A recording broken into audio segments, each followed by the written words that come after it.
Nah, you know what? This one deserves a video, so let me record it quickly. So we're in the stores, yeah, the big warehouse, and we're building these components that we're gonna install the next day on site. We're building the components, right? And this young guy that's a part of the team, he walks past me and he kind of kicks my boot, but it wasn't like a kick. It was like he just scuffed my boot. It could have been like by mistake or whatever, but he just touched my foot with his boot, and he walks past, and it was like I didn't really say anything. Then the second time he walked past and he did it, and I walked up to him and I just tapped on his boot to like wake him up, like what's he doing? And he came back and he tapped me on my boot. So I just looked at him dead on. I goes, look mate, if you do that again, I'm gonna cut your foot off. And that was the end of it. And then we would just continue to build, yeah. And I caught him like giving me this demonic look. So I goes to him, what are you looking at? What? Like that. And the supervisor was like, look, these lot are gonna get into a little scrap like a couple other colleagues that did a few weeks ago who had an argument. And I made a joke of it, made it into a joke, and it was the end. And then the next day we were on site, and this guy, he's just giving me this demonic stare, like he's staring like right at me, like he was wearing his snood. You know them snoods that you cover you can't see the eyes, so it was just like half his face, the snood. So it's like up to here. So literally you could just see this guy's eyes like that. It was just like demonic, like this. And when I got there, I just looked at him like, oh wait, I didn't say anything. We were doing work in the day, and this other colleague, I kept watching him and he kept like looking over at me. He kept doing like, I just thought, okay, this guy like whatever. And then this other colleague, I went to my van for 2 seconds, and this colleague that was there, he went and bought everyone coffees and didn't buy me a coffee.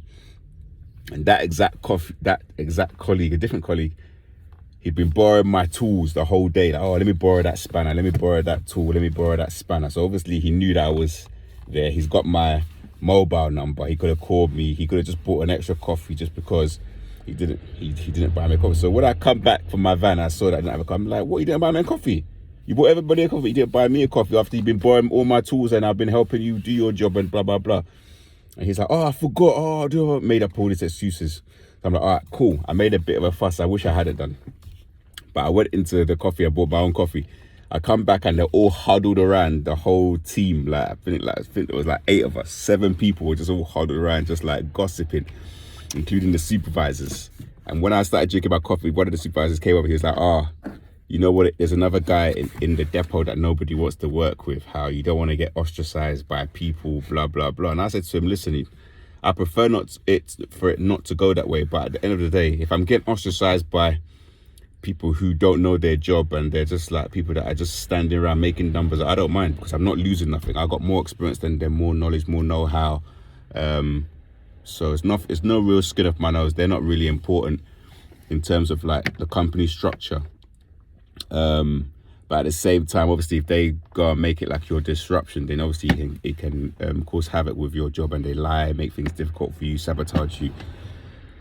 So that was all done and dusted. And then today we are on a new site, and the supervisor was like, yeah, I'm gonna go buy coffees. And then he was like, the guy that actually kicked my boot, he was late, and he's late quite often. So that's just said that as a side note.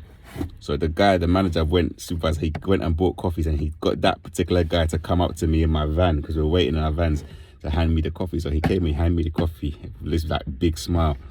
So I took that as, yeah, like maybe he's like trying to, like, that's his way of like, you know, just the manager was getting everyone to like smooth it over. So I said thank you, took the coffee, took a sip of it, threw it away, bought my own coffee. And then the reason why I wanted to bring that story about this triangulation, yeah, about these characters, yeah, because also another thing happened today. Yeah, we were talking about we were talking about this tunnel where near this place we were working. I drove through this tunnel. I didn't know that you're not allowed to drive vans through. And they were like, oh, if you drove through there, you're going to get a ticket. And I didn't know. So when I said that, the guy that kicked my boot just did this big laugh. Like, nobody laughed but him. He just came, started laughing. And I didn't react. And I was so proud of myself that I didn't react. I was like, oh, fine. And I just chilled back and just stood there. I didn't say a word to him. I didn't even look at him.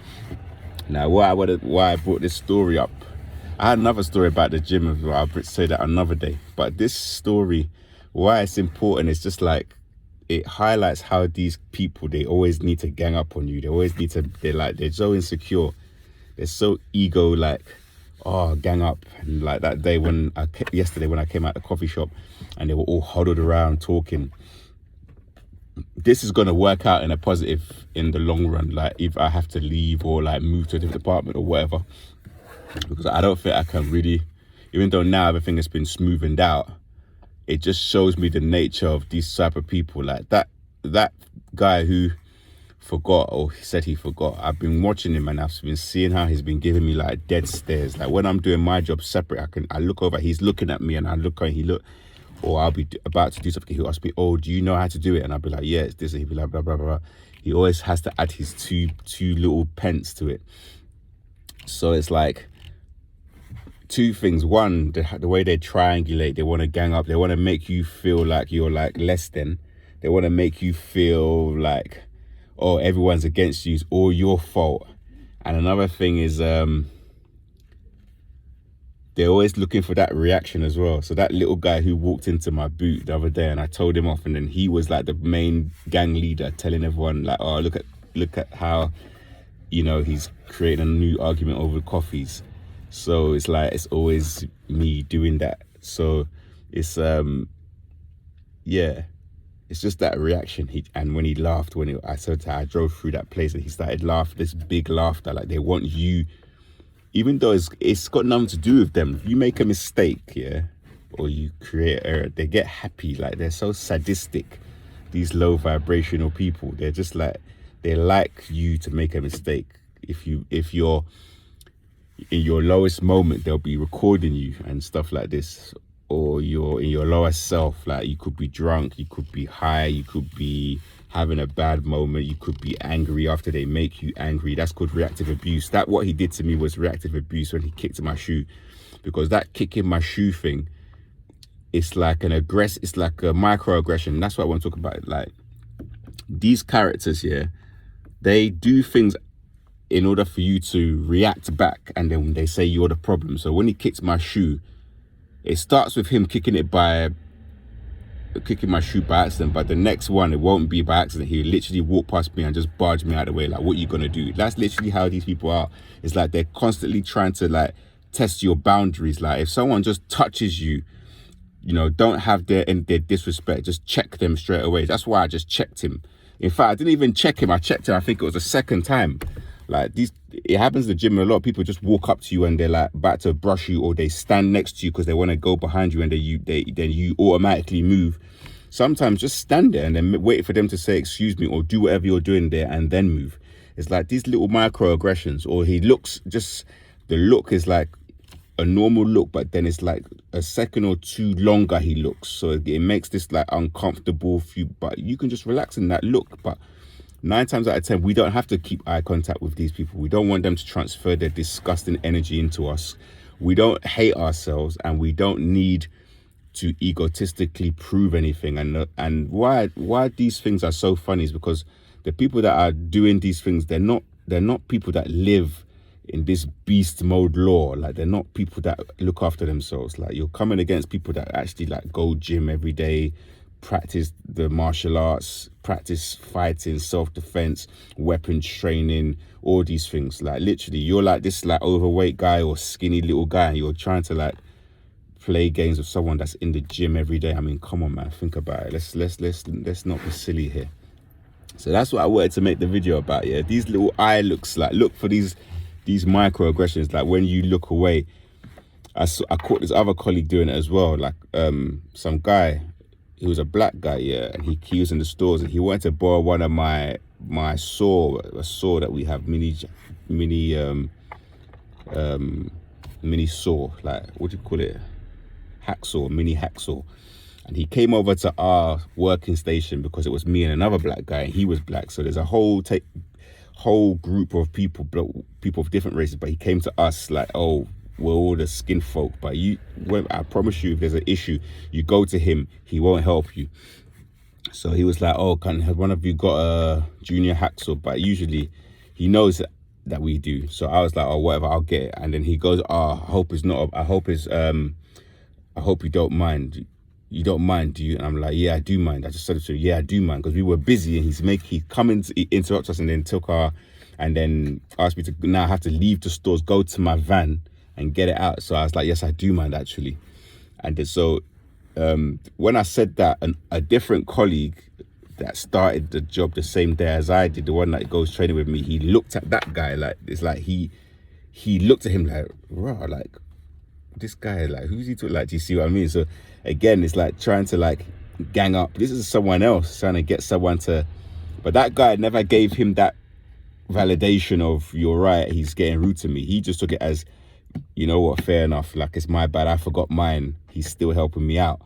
So watch out for this, like, you say something and they're looking at someone else's response to gang up on you, or to, don't be, the reason why I say this is that be confident in like your own, like, what you see, like your reality, like what you feel is like demonic, like these stares, death stares, little like transgression, aggressive looks, little pushes, little like barges, like people walking past you, touching you out of the way. Just like don't stand for it. Really let them know that you know. Like if they just touch, you don't have to check them aggressively. You could just be like, are you trying to get past? You could just literally just ask them like, did you want something? Like if they touch you, like just like you know, make sure you got like firm, like physical boundaries. I'm always talking about boundaries in this video, but there's also spatial awareness, like body awareness, like body boundaries as well. Like people that are just like, they come up to you and they really want to invade your space, talking right at you, or they stand next to you so you move out of the way, or they walk past you and touch you. Like they know what they're doing, man. Don't stand for this. Yeah, man, there's been so many other things that happen, but I just feel like it's repetitive of me just talking about these scenarios. But the reason why I do the videos is that hopefully, one, obviously remind myself, but also to remind if anybody's going over having these kind of experiences as well, to let you know you're not the only one. Because I know deep down that, you know, these jobs, like when you're working around people, they're not really like serving our higher purpose. So they're not really for people like us, because without trying, we just end up outshining people, and these people just want to just like sabotage us, like lie on us. It's all like every job you have, or 9 to 5, or where you're having to work with other people, there's going to be low vibration people, there's going to be narcissistic people, and it's like literally a time clock to once they can turn as many people against you just to make your life hell. Literally every single job is the same thing. So it's a message to just like maybe look for other means to do your own thing. But it's just like so like bait, like this guy, like he's just, they want you to react to their little transgressions. Try not to. Try and stay calm. Try to like, they're nothing, these people. They're like a little fly. They're not worth it, mate. Trust me.